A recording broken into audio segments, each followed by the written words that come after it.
What are some helpful interview tips? Do not stutter. Be confident with yourself. Don't say Look into the person's eyes. You know? Dress appropriate. No earring. No Don't dress like this basically. Be in a suit.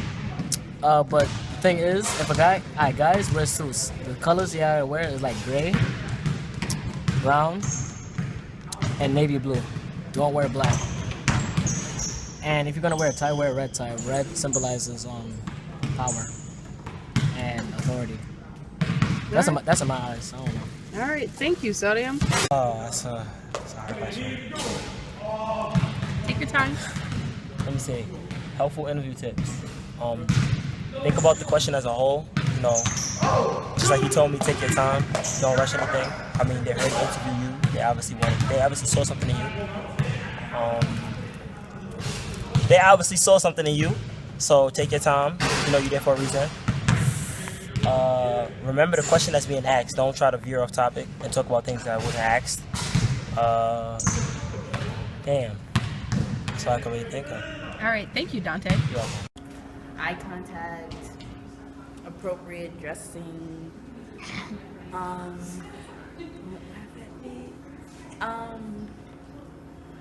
guess that's it, right? I don't know. Thank you.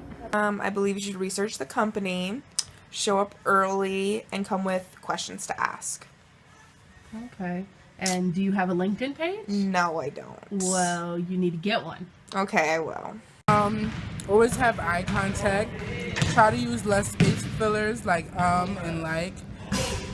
Always research the place that you're going for that interview for because you should always know your expectations and what you want them to. You want to show that you know you're credible. Dress appropriately and be confident with your answers. Don't second guess yourself because you want to show that you know that you're credible. Okay, thank you. I don't know the other ones right now. You can't do it right now. Even though I'm not at that level, but I'm 12, I hear other people saying you have to show up on time and be professional. So what do you think helpful tips for a job interview are? Okay, nothing? All right, thank you. What do you think are some helpful tips for having your personal LinkedIn page? Okay, we spent the whole semester working on our LinkedIn page, so let's assume it's all done, it's perfect, it's ready to go. What do I do with it next?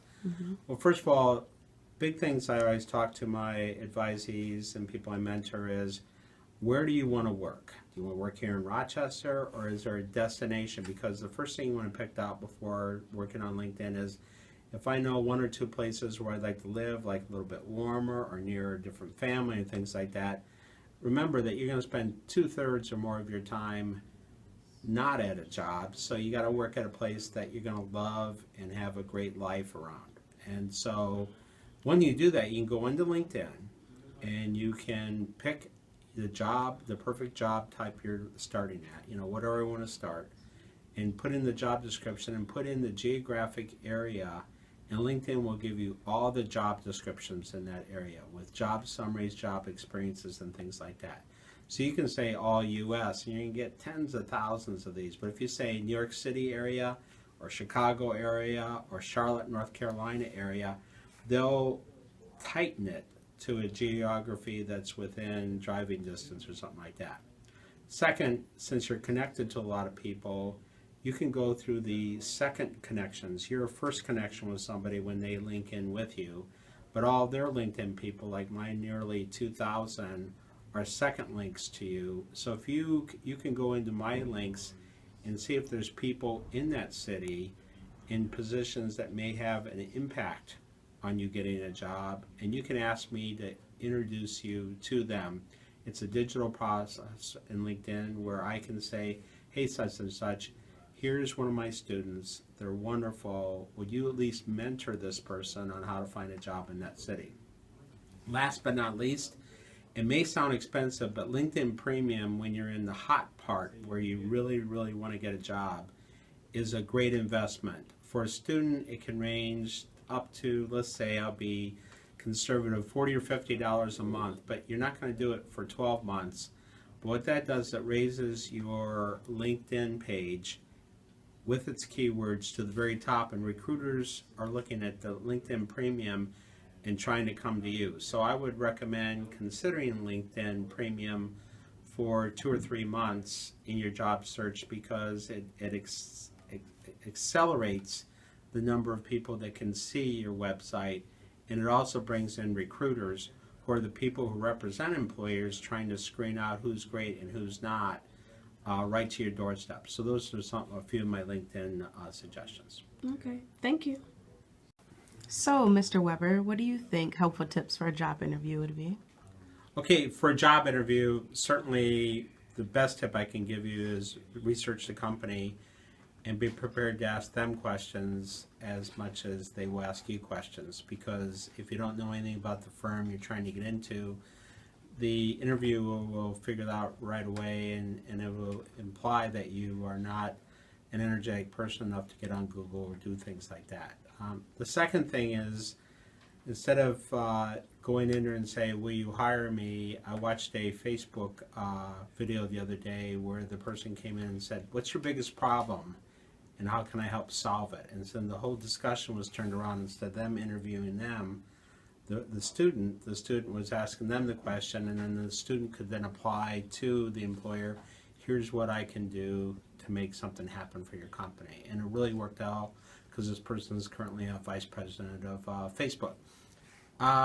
Other things about the interview is certainly be attentive, listen well, don't answer a question that you haven't figured out the reason for it. You can always ask a person, I'm not sure, do you understand? Like if someone asks me, tell me about yourself, you can either A, give them your elevator pitch, or B, do you want me to tell you about my academic experiences, or my work experience, or my internship? And then that focuses the interviewer, and then you can focus a better answer instead of saying I was born in 1980 whatever, etc. You're ready to go. The last thing I think about the interview is, at the end, what I always like people to do is take control over the next step, and it's called a chain type situation. So you're going to ask the person, after asking them a lot of questions about the company, when are you going to make this decision?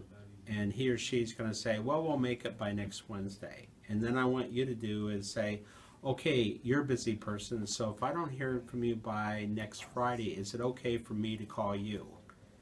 And the interviewer says, sure. So you put that in your calendar or contact sheet, however you keep time and schedule. And then you haven't heard from them, because oftentimes these things drag on. There's committee decisions, there's HR and things like that. So that Friday you call up and say, hey, I know you're busy. I didn't hear from you by Wednesday. Just wanted to see if you've made a decision and am I still in the running? And the person may still say, okay, I know you by Wednesday, but we got delayed, so we were expecting to do this by next Tuesday. And you then come back and say, just like I said last time, is it okay if I call you, say, next Thursday if I don't hear from you by Tuesday? And they say, sure, give me a call. And two things are happening there. One, you're not pacing your apartment, dorm, or house waiting for someone to call like it was some kind of date. And two, what's happening is you're telling the employer that you are a follow-up type person, that you're assertive enough that you can do this with customers and clients and things like that. So it takes a lot of the anxiety out of the decision, because these things drag on, and it leaves you out of like, when are they going to call, when are they going to call? You're going to call later. The last tip, and then I'll shut up, is a thank you note written makes a big difference, especially for Generation X and baby boomers. Maybe it doesn't work for millennium the same way. Just texting someone, say, TU for interview, or an email, they know, so what? That took 2 seconds. But what I would suggest, you go to the bookstore or dollar store or whatever, get a nice box of thank you notes, put in the glove compartment of your car. Get the business cards of the people you talk to. You might talk to 3 or 4 people. You might talk to one. Go out to your car, write a nice thank you note that's readable saying, thank you for the interview. I really like, we talked about this specific thing. I would love to work for your firm. Thanks again for your time. Sign your name, put it in an envelope, take it into the receptionist, and give it to them. And that way, you know, we're staying away from spam. You know, you don't have to depend on the U.S. mail to get it there. Sorry. It's okay. My phone went off, and in class, that doesn't work either, right? So that's all I can add right now for interviews. Does that work for you? Yes, thank you, Mr. Weber.